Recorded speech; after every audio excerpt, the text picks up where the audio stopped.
Good morning, চলে এলাম নতুন একটি ব্লগ নিয়ে। আজ হচ্ছে শ্রাবণের পঞ্চম সোমবার, মানে শেষ সোমবার। তো সকালবেলা ঘুম থেকে উঠেই আজকে মনে হলো যে পুজোটা আগে সেরে নিই। শ্রাবণের প্রত্যেকটা সোমবারই কিন্তু এবার আমি পুজো করেছি বাড়িতে। আর প্রথম সোমবারে গিয়েছিলাম জলপেশে। তো আজকে যেহেতু শেষ সোমবার, ভাবলাম আজকে একদম উপোস করেই পুজোটা করে নিই। মানে প্রথম সোমবার উপোস করে করেছিলাম, আর মাঝখানে যে সোমবারগুলো ছিল সেগুলো একটু কিছু খেয়ে তারপরে স্নান করে আবার পুজো করেছিলাম।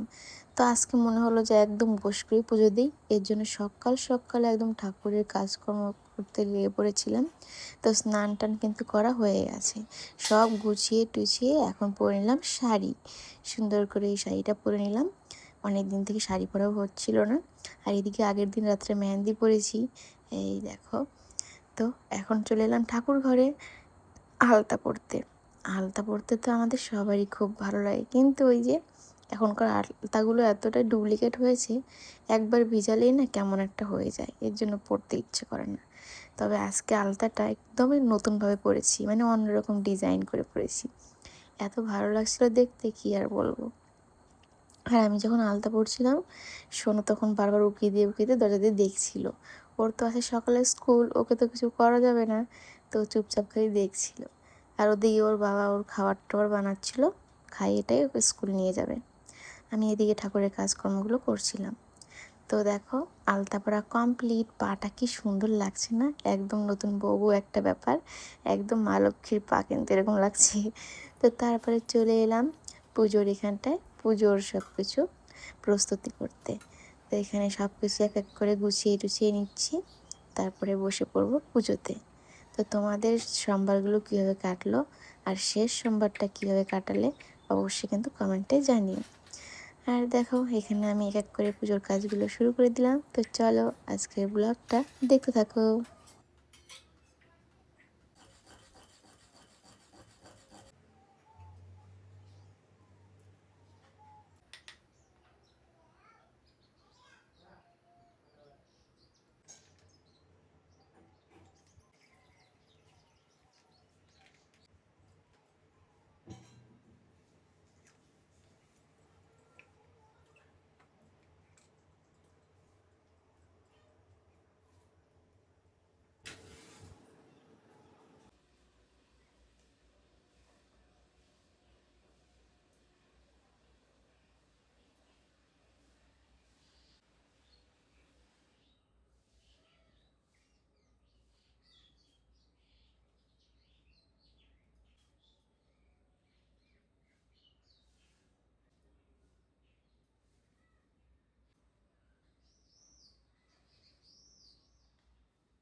তো এদিকে আমার পুজো কমপ্লিট।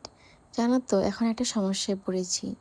পুজোর সময়টুকুন বা যে কোনো মানে কাজের সময়টুকুন ভাবি সুন্দর একটা ব্যাকগ্রাউন্ড মিউজিক দেব।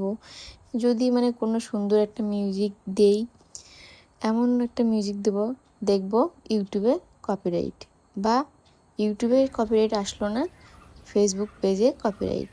এর জন্য সমস্যার কারণে আমি এখন কোনো ব্যাকগ্রাউন্ড মিউজিক সেভাবে দেই না।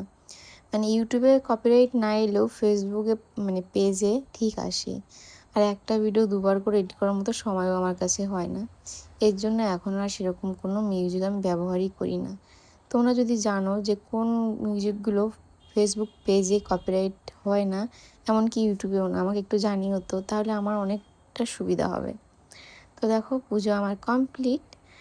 আর এই যে বাইরে তুলসীতলা এখানটায় যে শিবলিঙ্গটা রেখেছি, এতে কিন্তু বেশ ভালো লাগে আমার এখন। কেননা যখন এখানে পুজো করি, পাখির যে ডাকগুলো হয় সব শব্দ এখানটায় থাকে, কি ভালো লাগে, দারুণ লাগে। তো তোমাদেরকে শোনাতে পারলাম না, কারণ পাশের বাড়িতে কথা বলছিল, ওগুলো শোনা যাচ্ছিলো। আমার পুজো করতে করতে এদিকে সোনুর খাওয়া রেডি হওয়া হয়ে গেছে। এখন সোনুকে নিয়ে যাচ্ছে স্কুলে। আজকে সোনুর সকালের টিফিনের খাওয়া দাওয়া সব কিছুর বাবাই করেছে, কারণ আমি সকাল সকাল পুজোটা দিলাম, এই জন্যই আমি আর রান্নাঘরে আজকে ঢুকিনি। তো ও স্কুলে যাওয়ার পর আমি আবার নাইটি পরে নিয়েছি, কারণ প্রচণ্ড গরম লাগছিল আর এখন আমাকে অনেক কাজ করতে হবে।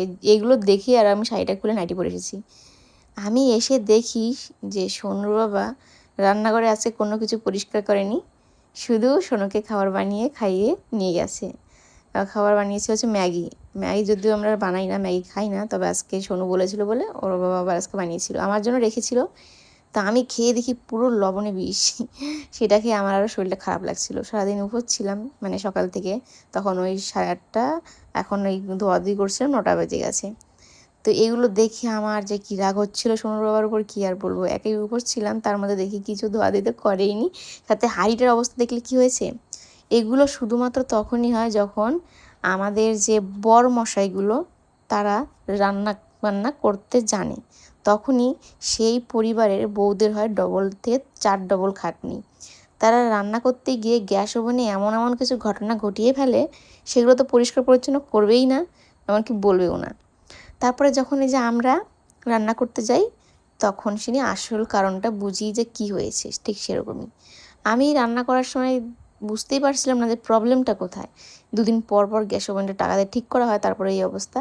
এখন বুঝলাম যে সোনুর বাবা রান্না করতে গিয়ে এই ভাতের মাঠটার ফেলে দেয়, এটা ওটা ফেলে দেয়, যেগুলো ওভেনের ভেতরে গিয়ে একদম দলা বেঁধে থাকে আর ওরকম নোংরা হয়।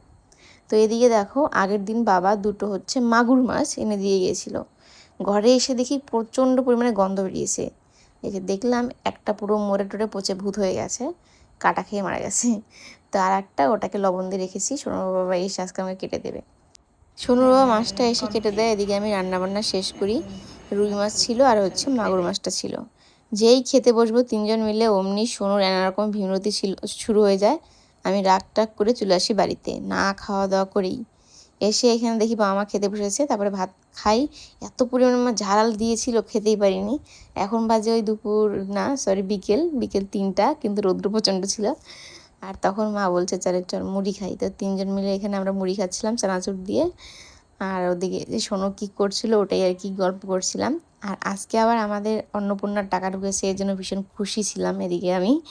তো মায়ের তো ঢোকেনি, মায়ের ঢুকবে না, আমার ঢুকেছে। আশেপাশে অনেকেই শুনলাম ঢোকেনি, এবার অনেকের ঢুকেছে। তো তোমাদের কার কার ঢুকেছে অবশ্যই সেটা জানাবে। তো এখানে মা বলছে ওর শাশুড়ি তো নেই, মেয়ে শাশুড়ির জ্বালাতে চলে এসছে। সত্যি আমার শাশুড়ি নেই, তবে আমার মেয়ে আমার শাশুড়ির থেকে 4 ডবল মানে ঝগড়া করে আমার সাথে। তো তার জন্য আমি চলে এসেছি এই রোদ্রের মধ্যে বাইরে থেকে না খেয়ে। তো তারপরে এখানে মা বাবার সাথে অনেকক্ষণ গল্প টল্প করলাম। আর বিকেলবেলা একটু গিয়েছিলাম ছাদে। আমাদের তো এই ছাদ ঢালাইয়ের কাজ আবার খুব তাড়াতাড়ি শুরু হয়ে যাবে, তবে এখানে শাটারিংয়ের কাজ চলছে। আর আকাশটা দেখো শুধু একটু, কি ভালো লাগছিল দেখতে। আর এদিকে এই যে রডের কাজও মোটামুটি অনেকটা শুরু হয়েছে, আর একটুখানি শাটারিংও বাকি আছে। তবে আকাশটা কিন্তু দারুণ লাগছিল। তখন ওই বিকেল 5টার মতো বাজে, দেখো আকাশটা। তারপর নিচে চলে আসি, এসে দেখি সোনু এসেছে, মানে ওর বাবা দিয়ে ডিউটি চলে গেছে। এখানে মা বলছিল তুমি মার সাথে খারাপ ব্যবহার কেন করো, এটা ওটা বলছিল। তো মায়ের দিকে দেখো লাল ফিতে এনেছে চুল বাঁধার জন্য। আমি গল্প করছিলাম মায়ের সঙ্গে, আমাকে সবাই বলে ভিডিও করার জন্য ফিতা দিয়ে, তো ওর জন্য মা এনেছে। সবাই মিলে বাঁধবে একদিন, খুব তাড়াতাড়ি সেই ভিডিওটা আসবে, ঠিক আছে।